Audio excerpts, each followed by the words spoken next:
ایک ڈھکن لگانے کے لیے شہر میں اتنی جنگ ہے تو باقی مسائل تو پھر میرا خیال ہے کہ عوام بھول ہی جائے.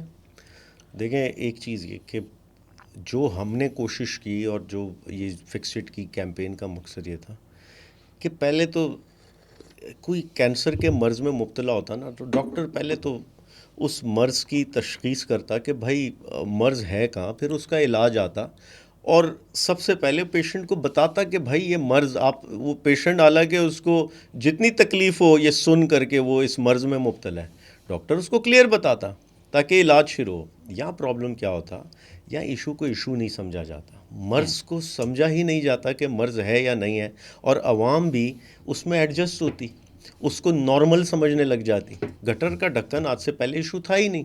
فکسٹ نے وزیر اعلیٰ کا خاکہ بنا کر ان کو متوجہ کیا، میڈیا متوجہ ہوئی، میڈیا نے پورا ایک تسلسل بنایا، پوری ایک کیمپین چلی، اور میڈیا کا بڑا کریڈٹ ہے اس کو ایشو بنایا. ڈیلی لوگ مر رہے ہیں، بچے گر رہے ہیں، حادثے ہو رہے ہیں، ایکسیڈنٹس ہو رہے ہیں، کوئی فرق نہیں پڑتا. کچرا کراچی میں 12,000 ٹن کچرا ڈیلی پروڈیوس ہوتا، کوئی اس کو ٹھکانے لگانے کا، لینڈ فل تک پہنچانے کا کوئی نظام، کوئی اسٹرکچر سسٹم تھا ہی نہیں. جب فکسٹ نے وزیر اعلیٰ اس کے باہر کچرا لے کر گئی، ڈیمانسٹریشن کی، مجھے گرفتار کیا، میڈیا نے اس چیز کو پک کیا، ایک تسلسل کریٹ ہوا اور کہیں نہ کہیں سسٹم حرکت میں آیا. اصل چیز ہے جو فکسٹ کر رہی ہوتی، کوشش کرتی کہ پہلے تو ایشو کو مین سٹریم میں لائیں. یہ عام آدمی کے وہ ایشوز ہیں جو نظر انداز کیے گئے ہیں اور ڈیلی ہم ایڈجسٹ ہو جاتے ہیں اس میں.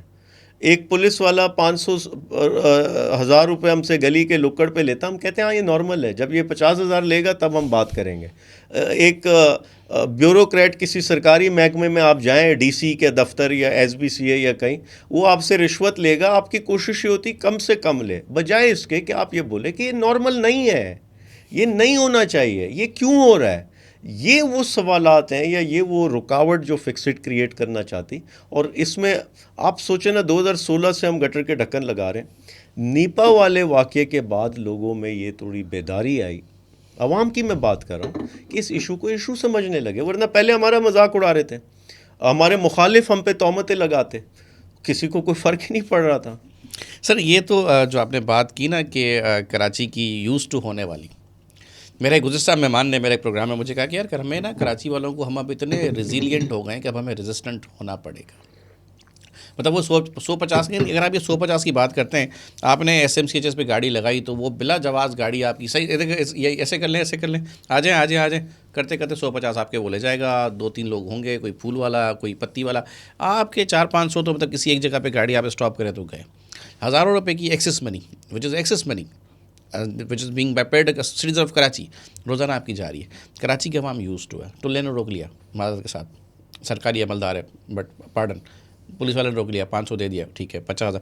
عوام ریزیلینٹ ہوتی جا رہی ہے، ریزسٹنٹ ہونے کا سوچ نہیں رہی ہے کہ ریزسٹ نہ کریں. تو ایسا نہ کرنے کی وجہ کیا ہے کہ اعتماد نہیں ہے کسی پہ؟ ایسا نہیں ہے. میں دیکھیں ہوتا کیا ہے، میں صرف کراچی والے کی بات نہیں کر رہا، میں پورے ملک کی بات کر رہا ہوں. ہماری وہ ٹریننگ نہیں ہوئی کہ ہمیں یہ بتایا گیا ہو اپنے اسکول میں، ہماری تربیت کی ہو کہ معاشرتی ذمہ داری کیا کیا ہے، آپ کی سیوک رسپانسبلٹی کیا ہے، آپ کی سیاسی رسپانسبلٹی کیا ہے. ہمیں یہی نہیں پتہ ہوتا. یہ میں سب کی بات کر رہا ہوں کہ ایم این اے کا کیا کام ہے، ایم پی اے کا کیا کام ہے، سینیٹر کا کیا کام ہے، پریزیڈنٹ آف پاکستان کا کیا کام ہے، یو سی کے کاؤنسلر ناظم کا کیا کام ہے. ہم ایم این اے سے وہ ڈیمانڈ کر رہے ہوتے جو کاؤنسلر کے کام ہوتے ہیں، اور منسٹر سے وہ ڈیمانڈ کر رہے ہوتے جو اس کی ڈومین میں یا اس کے ادارے ہوتے ہی نہیں جس کی منسٹری ہوتی. یہ سب وہ چیزیں جس سے آگاہ کرنا پڑے گا، اور میڈیا پر بھی اس کے لیے بڑی ایک ذمہ داری ہے.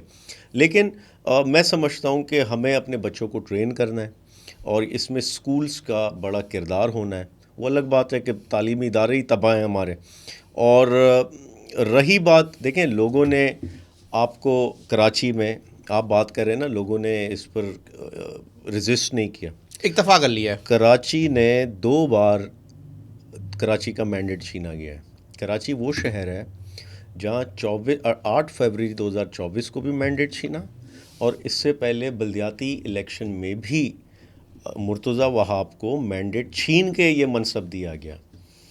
جماعت اسلامی کی اکثریت تھی یہاں پہ، اور ان سے مینڈیٹ چھینا گیا اور مرتضیٰ وہاب کو بٹھایا گیا اس میئر کے تخت پہ.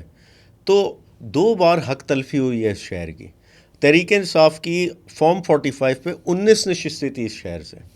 12.5 لاکھ کے قریب ٹوٹل ووٹ پڑا تھا تحریک انصاف کو, اور 60-70 ہزار جس نے ٹوٹل پورے شہر سے ووٹ لیا اس کو تمام تر سیٹیں دے دی, 16-17 سیٹیں.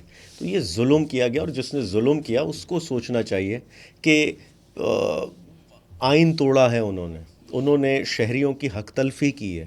تو آپ سوچیں نا کہ آخر میں تو آج شہری یہ کہتا کہ ایک آئین نے مجھے رائٹ دیا تھا ووٹ دینے کا, 5 سال بعد میں اپنا نمائندہ منتخب کرتا, اب کیا میرے پاس رہ گیا؟ اور آگے آنے والے الیکشن میں مجھے تو نہیں لگتا کہ کوئی بہت ٹرن آؤٹ ہوگا یا لوگ بہت دلچسپی لیں گے, اور نہ عوام دلچسپی لے گی اب, اور کینڈیڈیٹس بھی کسی ایک اسٹیبلشمنٹ کے نمائندے کے دفتر کے باہر کھڑے ہوں گے اپنی عرضیاں لے کے, اور ساتھ میں بریف کیس بھی لے کے بیٹھے ہوں گے کہ دیں ہمیں کوئی سیٹ.